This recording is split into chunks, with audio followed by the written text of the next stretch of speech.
सभी शिक्षक साथियों को मेरा नमस्कार। साथियों, आपका एक बार फिर से स्वागत है आपके ही अपने YouTube चैनल टेक्निकल माथ्स ऐप पर। साथियों, आज इस वीडियो में हम दीक्षा टीपीडी कोर्स 10 100 तक की संख्याओं की समझ के आकलन भाग में पूछे गए प्रश्नों को देखेंगे। साथियों, उससे पहले मैं ये बताने वाला हूँ कि अगर आपने गलती से किसी और राज्य के कोर्स को सेलेक्ट कर रखा है तो आप उसको कोर्स को कैसे छोड़ें, कैसे अपने प्रोफाइल से उस कोर्स को हटाएं। ये मैंने दीक्षा एप्लीकेशन पर अपना प्रोफाइल ओपन कर रखा है। यहाँ पर देखिए, मैंने कला समेकित शिक्षा जो मध्य प्रदेश का कोर्स है उसे ज्वाइन कर रखा है, जबकि मैं उत्तर प्रदेश से हूँ। तो आपको क्या करना है, ये जो आपको 3 डॉट्स दिख रहे हैं इस पर क्लिक कर देना है। तो यहाँ पर आपको ऑप्शन मिल जाएगा कोर्स छोड़ें, तो आपको उस पर क्लिक कर देना है और यहाँ पर आपको पुष्टि करें पे क्लिक कर देना है।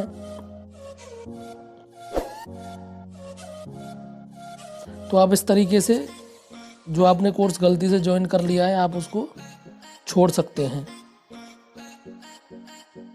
यहाँ पर आपको ये याद रखना है, जिन कोर्सेज की टाइमलाइन निकल गई है उन कोर्सेज में आपका नामांकन रद्द नहीं होगा।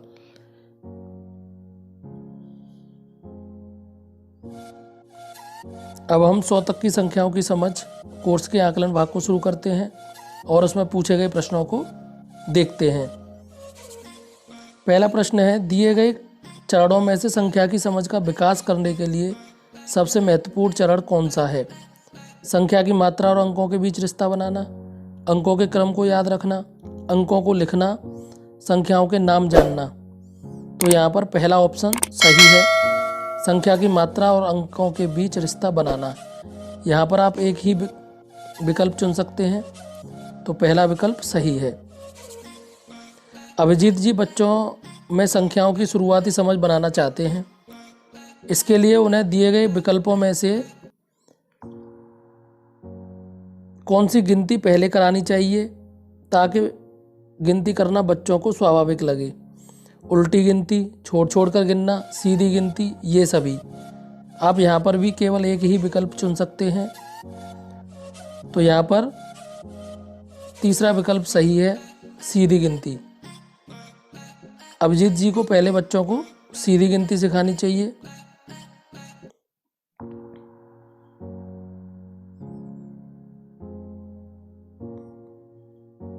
शालिनी जी का मानना है कि बच्चों को अपनी रोज़मर्रा की ज़िंदगी में अंक देखने का काफ़ी अनुभव है।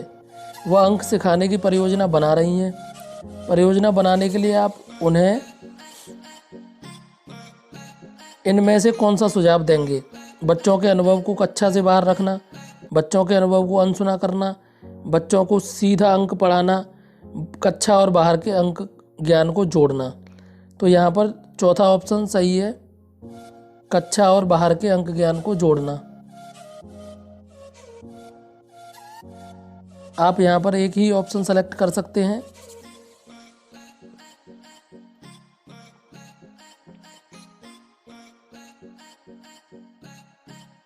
सीधी गिनती सीखने के बाद बच्चे खुद ही उल्टी गिनती भी सीख लेते हैं। क्या आप इस कथन से सहमत हैं? पहला ऑप्शन है हाँ, क्योंकि सीधी गिनती के बाद उल्टी गिनती सीखना आसान है। दूसरा ऑप्शन है नहीं, क्योंकि कई मौके मिलने से ही उल्टी गिनती करना आता है। तीसरा ऑप्शन हाँ, क्योंकि उल्टी गिनती भी बच्चों के लिए स्वाभाविक है। चौथा ऑप्शन है नहीं, क्योंकि उल्टी गिनती रटनी पड़ती है। तो यहाँ पर दूसरा ऑप्शन ज़्यादा सही लग रहा है, नहीं, क्योंकि कई मौके मिलने से ही उल्टी गिनती करना आता है। आप यहाँ पर एक ही ऑप्शन सेलेक्ट कर सकते हैं, तो यहाँ पर दूसरा ऑप्शन सही है, क्योंकि कई मौके मिलने से ही उल्टी गिनती करना आता है।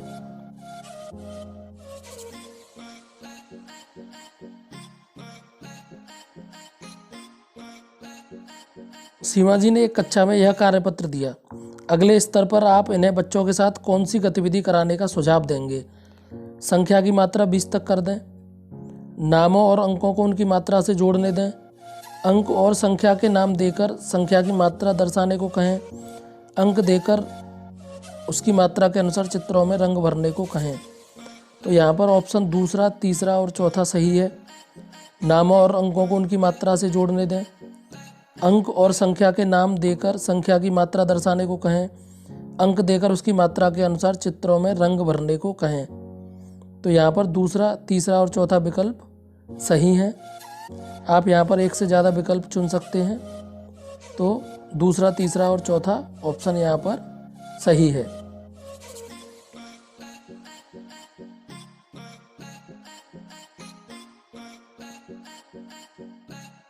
दूसरा ऑप्शन, नामों और अंकों को उनकी मात्रा से जोड़ने दें।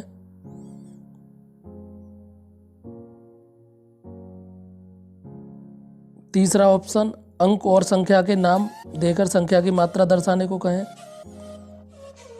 और चौथा ऑप्शन, अंक देकर उसकी मात्रा के अनुसार चित्रों में रंग भरने को कहें।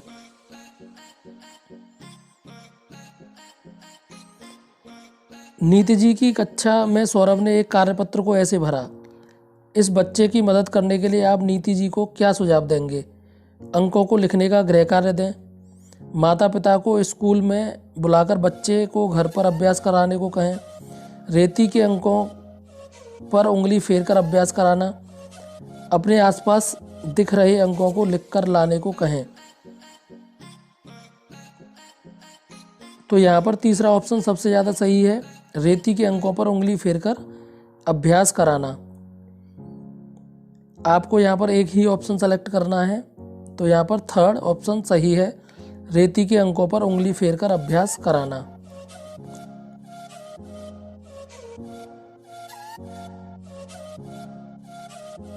सरोज 100 तक की संख्याओं में 10 के लगभग सभी गुणज सही तरह पहचान लेती है।